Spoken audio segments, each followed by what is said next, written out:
Halfway between Perth and Kalgoorlie is the town of Merredin, the largest town in the Wheatbelt. It's not just a great spot to stop off and grab a coffee, although with brews this good, it's a pretty good reason. This is actually a fantastic destination all in its own right. Let's explore.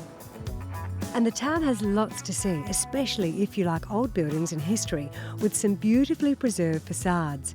Take a ramble through Roy Hill Park and chill on the grass, and stroll past the water tower built to service the steam trains.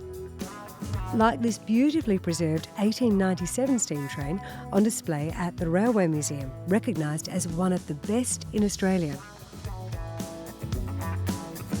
Two buildings that really stand out in town are these, erected by the Air Force when Merredin was an important part of Australia's World War II defence plan.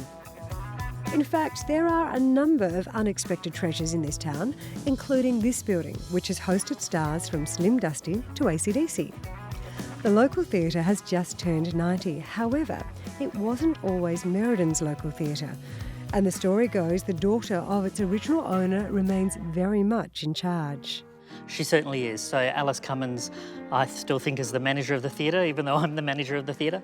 And we always have a tradition that it was handed down from the previous manager to me, that we always say good morning to Alice when we open up in the mornings, and we say good night to Alice when we lock at night time as well. And what happens if you don't? You certainly find out who's the boss, that's for sure. We get some weird things happening in this venue, so we know she's around, that's for sure. Just showing who's boss. Absolutely. So Justin, the theatre wasn't always here, was it? No, it was originally built in Coolgardie in 1897 and was known as the Tivoli Theatre. And James Hurtle Cummins, Alice's father, who started the Kalgoorlie Brewery and was also the mayor for a short time of Kalgoorlie, thought it would be a good idea for Merredin to have a performing arts venue. His daughter was a prominent cellist, so he purchased the theatre and moved it down brick by brick and rebuilt it here in Merredin. Too bad Coolgardie. Absolutely. So is it true there's gold in the walls of this theatre? Supposedly, that's the rumour, that there is 3 pennyweight to the tonne of gold in the bricks. So I think just a little tap away. If you're missing one day... You'll know I'm off down the hills with the bricks. Merredin's passion for the arts goes beyond the theatre. How's this for a canvas?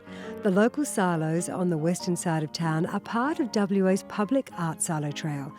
And when he was painting, the artist said at 35 metres, it was the tallest silo painted on the trail. Exhausted? Well, if you spend a few days here, you could just explore at your leisure and enjoy some real Wheatbelt hospitality. Visitor Centre first stop.